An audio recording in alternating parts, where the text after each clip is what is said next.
we're looking for a site visit. Are there any new points to be added? Councillor Mrs. Austin. Well, I concur in the need for a site visit, but my own point is I did find it very difficult, whether looking on the iPad or on the paper, to actually sometimes get the colours in the key to marry up with the colours on the diagram. You know, I found it very, very confusing as to what was going to happen where. It was almost, you know, it was so much. Thank you. Ashley Morris, please. Just a brief point. I wonder if we could know as well how much the cost to residents is likely to be, because I'm sure that's, I mean, judging by most of the objections, that's quite relevant. Thank you. Thank you. Yes. Well, firstly, when we canvassed residents, we did get a majority of residents supporting the scheme. And we did tell the residents how much, give them details of how to find out about the cost of permits. The first permit will cost, I think, £26. And if you need an additional permit, it's £52. It's a maximum of 2 permits per household. And the City of Lincoln Council manages that scheme. Thank you. Having said the City of Council, Lincoln City Council manage the scheme, they also take the revenue from it as well. It's not something that's taken by the County Council. Okay, so moving on, Councillor Mrs. Austin. If this is coming back to us, would it be appropriate that a member, you know, an officer from Lincoln City Council was present, because you know, they can explain the rationale for some of the different things that are involved. Just a point. We can make the comment to City Council should they wish to attend, but we can't force them to attend, I think is the... I can ask Paul Carrick, who's a neighbourhoods officer, and I'm sure he'd be very happy to come along. Okay, I think we're going round the houses a little bit here, but Councillor Smith, please. Thank you, Chairman. Jan, that £52 figure you mentioned, I'm assuming that's monthly. Am I correct? That's annual, thank you. Right, I'm going to put it to the vote. Proposed for a site visit by Councillor Smith, seconded by Councillor Ashley Morris. All in favour, please show now. I suppose I should put my hand up as well. There you go. We'll make it unanimous. So there we go. I was the odd man out. Now looks like we're all going to go on a site visit. Okay, so we'll organise that at the end of the meeting when the meeting's closed off, and we'll sort the logistics out from there. Thank you. So therefore that concludes the traffic items for this agenda. Thank you, Jan. Moving on to item 5 now, which is County Matters application. And 5.1 is the enlargement of an existing irrigation pond and the removal from site of the extracted minerals at Coningsby, S035 025 4921. So, officer introduction, please. Thank you, Chairman. Good morning, members. My name is Mark Willis and I'm an applications manager presenting the item this morning. As you say, this application is for an extension to an existing irrigation pond involving the extraction of sand and gravel as well at Bede Farm, Coningsby. This plan just gives an indication of the site location. It's just located to the east of Coningsby itself. Can I have the next slide, please? It's just plan, gives a bit more detail in the centre of the screen. There is an image showing the existing pond. It's approximately 40 by 30 metres in dimension, and it's proposed to expand it to double its size, so again 40 by 30 metres. As part of the proposal, there'll be a temporary access track leading from Langrick Road, which is just to the east there, which will be provided for the construction period.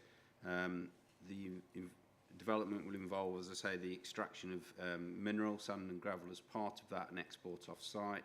And it's for that reason that the application has come to the County Council to determine. It's approximately 6,300 tonnes of sand and gravel will be removed. Have the next slide, please. Just another image there, just to give you an indication of the image of the size and dimensions of the pond. Next slide, please.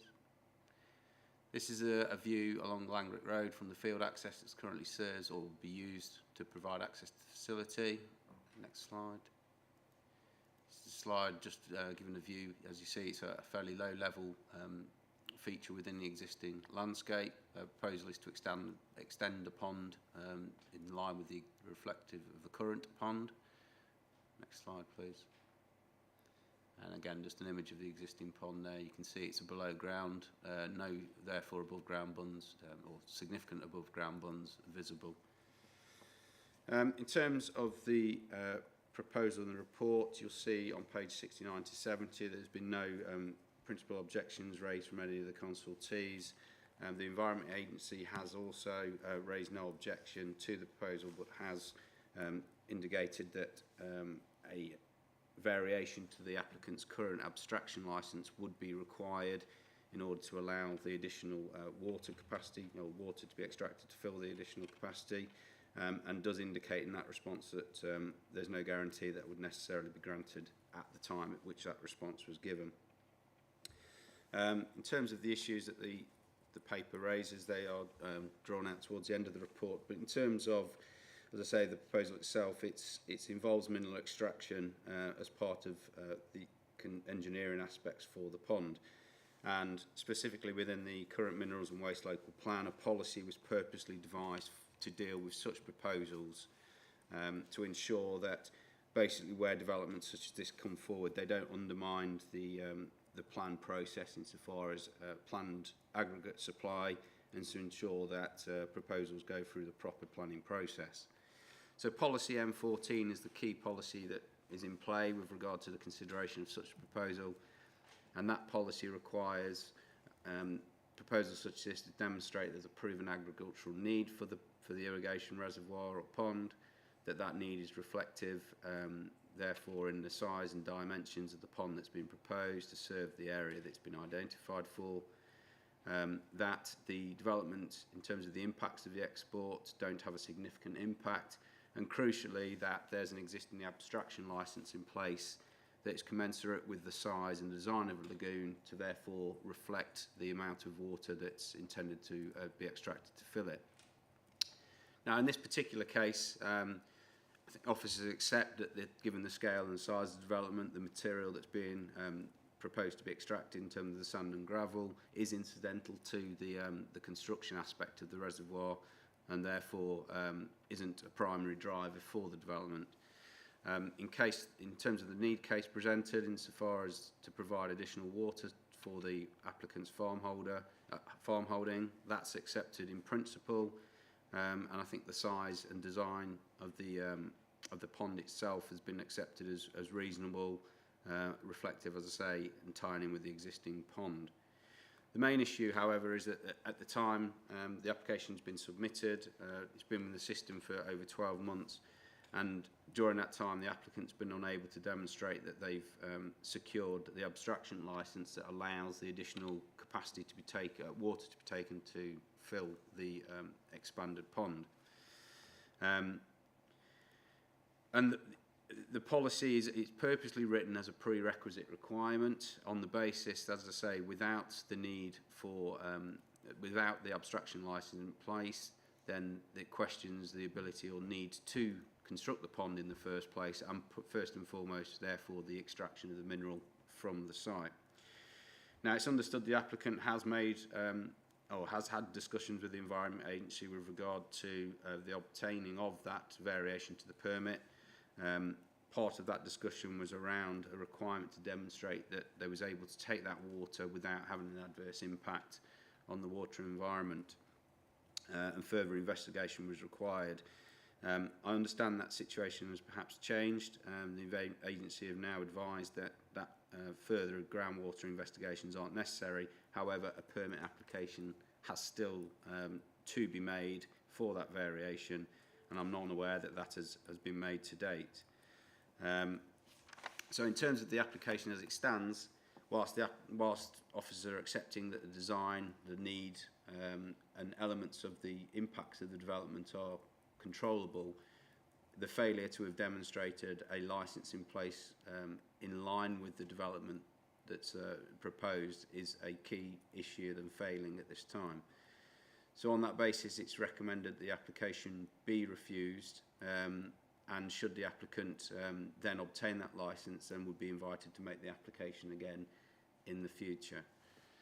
So for the reasons as stated on the conclusion of the report on page 74, at this moment in time, failure to comply with or demonstrate full compliance with policy M14, as well as the other policies DM1, DM2 and DM16, it's recommended that permission be refused.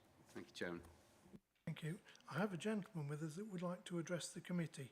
I'm sorry, I must apologise, I don't know your name, but we can afford you up to 3 minutes to address the committee, and there is a possibility that members might wish to ask pertinent questions to follow. So the floor is yours when you're ready. Thank you very much, Mr. Chairman. Hello, I'm Robert Hanson. I'm Senior Partner of W.R. Hanson & Son. We are a small family mixed farm at Coningsby, growing potatoes and renting land out for carrots that require irrigation as required. It must be noted that vegetable growers in my area will not rent land unless you can guarantee a reliable supply of water. We are also growing sugar beet, cereals, grass and raised sheep. I am asking for an extension to my planning application for our extension on that irrigation pit, which we are proposing to double in size for the following reasons. I believe we have made progress and also found better contacts and found the right people to talk to in the Environment Agency. I applied for planning permission almost a year ago, and by late spring this year, when we contacted the Environment Agency, we didn't know whether if we needed to do a test pump. And we was told to complete form WR328, which was sent to the EA and was somehow lost in their system when we questioned had they received it 6 weeks after. The second attempt was sent to the address on the form, only to be told some weeks after the department had moved and it had not been forwarded on. In the meantime, I spoke and emailed a Katrina Finch at the EA, and we agreed, after a bit of discussion, to lower by over 50% the hourly abstraction rate from 91 cubic metres to 40 cubic metres, which in her email said it would certainly simplify things, and further on in the email she quoted, "I am comfortable that you can go ahead and apply for a formal licence variation with no further pre-application investigation." These are all technical points. She also informed me of the forms I needed to complete, the famous WR328 as well as the WR330, WR332 and 2 other one-page forms plus relevant maps.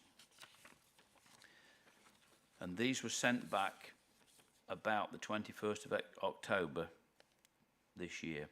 I am now waiting for forms to be processed and get a decision on them. I've also spoken to the National Farmers Union, Kelly Houston Fisher, who deals with water abstraction matters at local, regional and national level with the government and EA and any relevant bodies. I would like to say that the need for irrigation pits for us as individuals and the farming industry has never been so great, given the current weather climate. If we can fill these pits in times of plenty, we can use the water in times when it's most needed. So I'm asking for more time to get this paperwork completed. I'm going to have to halt you now. I've just given you an extra 20 seconds. Yeah, all I was going to say was with the EA and then I'm finished. Thank you. So that's no problem. Yeah, I appreciate, I'll declare an interest now again. I keep declaring these interests. I'm sure Councillor Ashton will declare a similar interest in that we work alongside the Environment Agency with the Regional Flood Defence Committee, and I am aware that the Environment Agency have moved office at some point in the not so distant past from one location to another. Yeah. So I am fully aware. So what you're basically saying to us then is that you are attempting to get the paperwork sorted, but the paperwork has been lost once or twice. Yes. So therefore, you are still pursuing the paperwork. Yes. The paperwork's gone to the EA permitting team, and hopefully they will be processing it. But it just takes time, and finding the right people. And you push from you ring every time, and you get a different person and then a different form to fill in. It's just bureaucratic. That's the basic problem I've had. Okay, any questions from anybody else? Councillor Mrs Overton.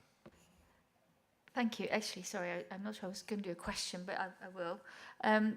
Do you think it will affect other water sources nearby? They're quite comfortable with you taking that volume out, or will it be and will that be enough for the potatoes, for example, what you've got in mind? So you've had to compromise on how much water you're taking. Are you going to be able to cope with that, or are you going to have to come back for more?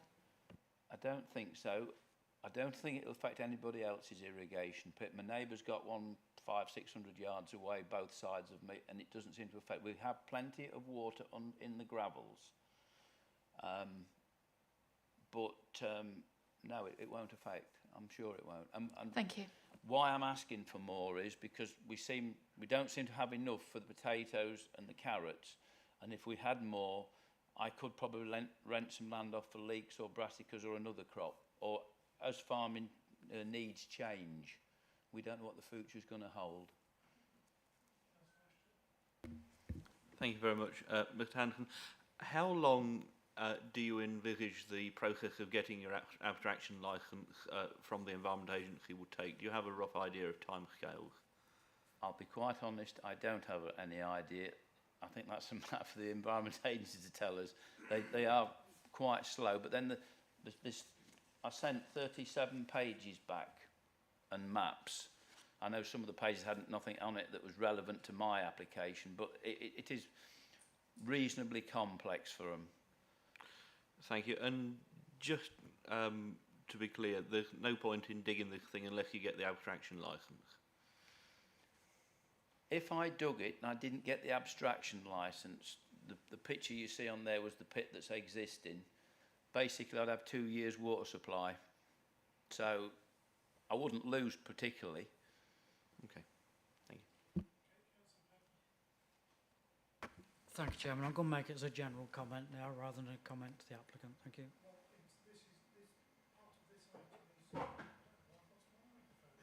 Okay. That's better. I can't understand how you can override me. That's terrible. The purpose of this part of the meeting, of course, is to ask questions pertinent of the applicant or their agent. And obviously you have a general question, insert it in the general debate. Yes, as I say, Chairman, switch my thoughts and I'm going to make a general comment after the question to the applicant. Thank you. Thank you. I can have my microphone back now. Excellent. Okay. Well, thank you very much, sir, for that. Unfortunately, now we're going to go back to just the committee, so unfortunately you can't join in the debate any further. But I will open it to committee, and I will take Councillor Pepper's comments first. Okay, thank you. It seems I'm controlling the meeting again then, Chairman. So, yeah, I'm just wondering that this does seem a genuine design, a genuine need by the applicant. And had he got the abstraction licence, I think we'd all be thinking different today. It would have altered our opinion on what we might think today. But I'm just wondering, is it within our remit to delegate the final decision to the planning officers to say we grant permission subject to the abstract licence becoming to fruition, rather than going through this process again? Okay, planning officer, please. Yeah, I mean, the reason this item's come to committee today is because of the recommendation for refusal. We've had no objections, so if we've got evidence to satisfy the abstraction licence, then it would be capable of dealt with under delegated powers any case. Comment, thank you very much. So I'm going to move to Councillor Ashton next. Thank you, Mr Chairman. First of all, declaration. I'm the local member for Coningsby, although I've had absolutely no involvement in this application or with the applicant whatsoever. And like yourself, Mr. Chairman, I sit on the Regional Flood and Coastal Committee with the Environment Agency. I have a huge amount of sympathy for this application. I know this area well. It's my county division. I know the soil in this area. I'm a farmer, not in this part of, not in Coningsby, but you know, I got an understanding of this stuff. This is soil that really does need irrigation, and given the varying weather that we have in this country, never has there been any more need for additional irrigation resources than we have at the moment. You know, even Anglian Water recognises this with their own proposal for a massive new reservoir in southern Lincolnshire.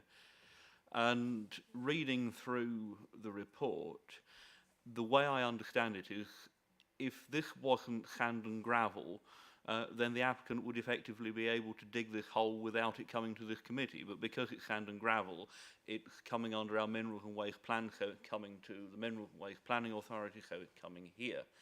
And going through our Minerals and Waste policies, because it's coming under that, effectively, it is only falling down on criterion 3 of DM14. It's effectively one jot and tittle of one policy, and the only reason it's coming under that policy is because the stuff in the ground is sand and gravel instead of clay. I have incredible sympathy and generally support the sentiments of Councillor Pepper.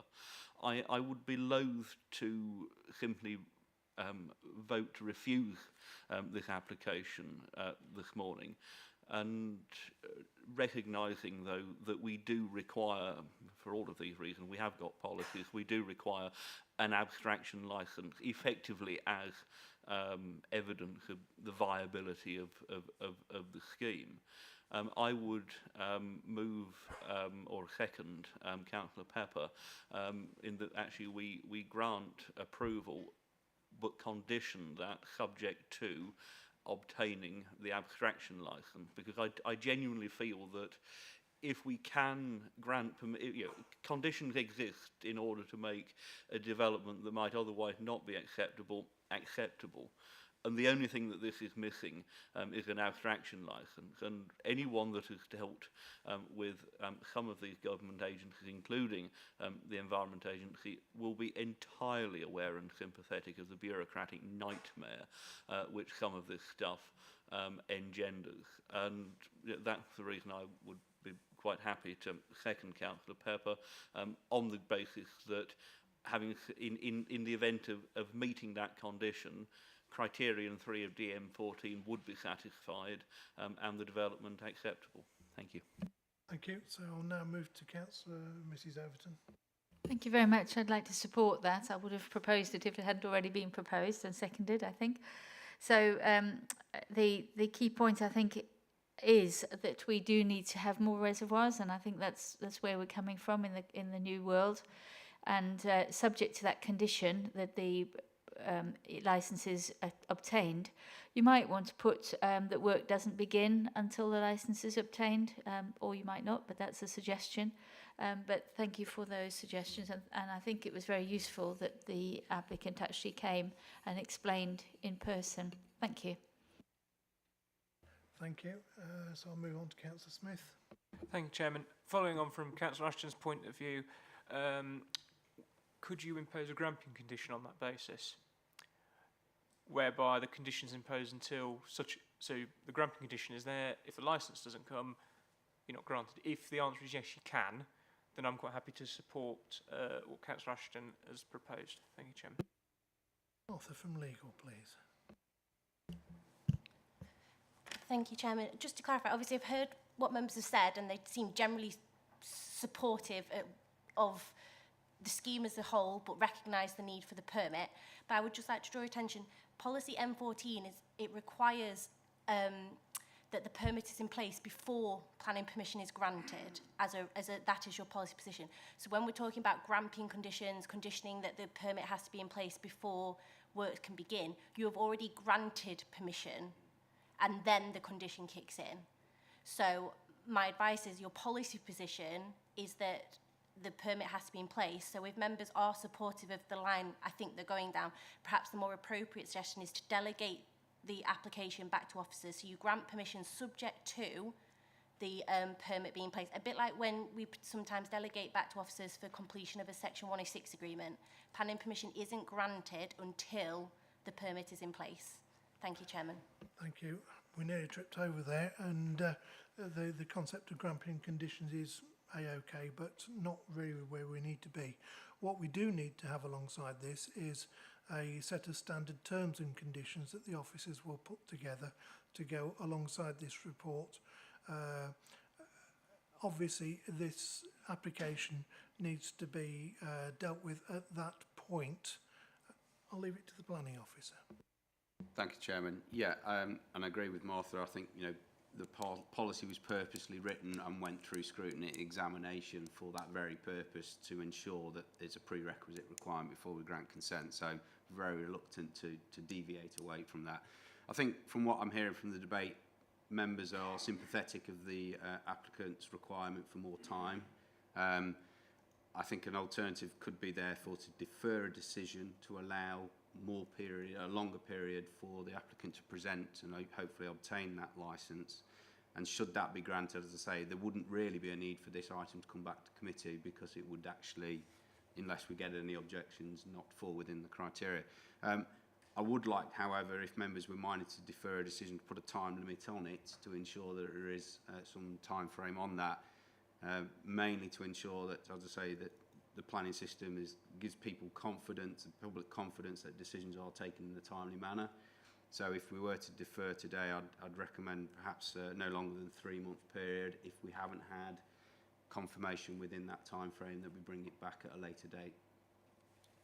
Thank you. I'd actually just written down defer for 3 months. So from the chair, I'm going to propose that rather than the other proposal, I'm going to propose the application is deferred for 3 months, and that at that point, within that timescale, it is given to the officers to make the judgment with regard to whether it is brought back to committee or not. It gives them the ability to grant permission if the abstraction licence is in place, which I think the committee are murmuring along the lines that they would like it to be there. And obviously I hope somebody chases the Environment Agency to ensure that something does come forthcoming. Martha. Just for completeness, Chairman, might you consider adding to your proposal with appropriate conditions as officers see fit, just to make sure the delegation is clear? And obviously we'd take into account standard conditions, which might be taken into account. Councillor Skinner, you were indicating. Yes, you've beat me to it with the deferral. I think that's the right way to do it.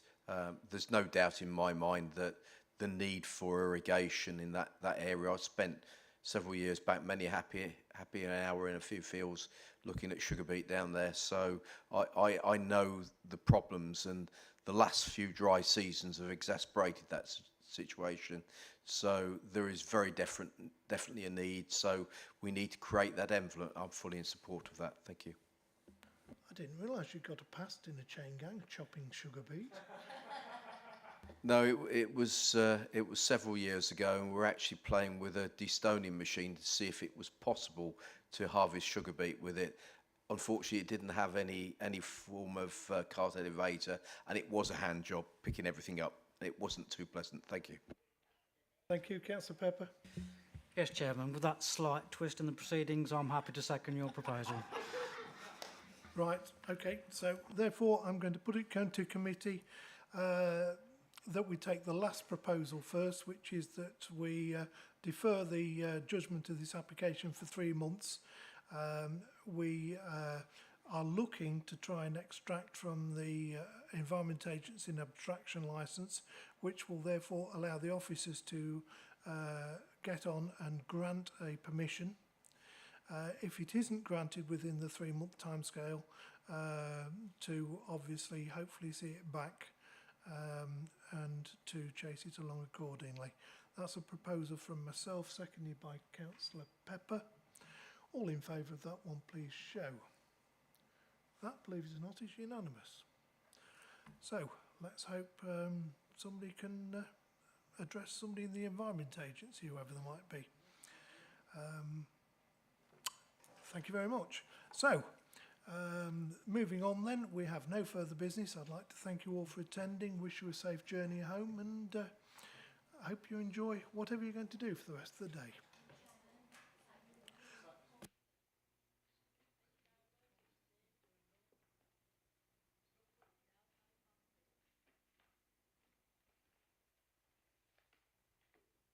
Right, so now we're not recording.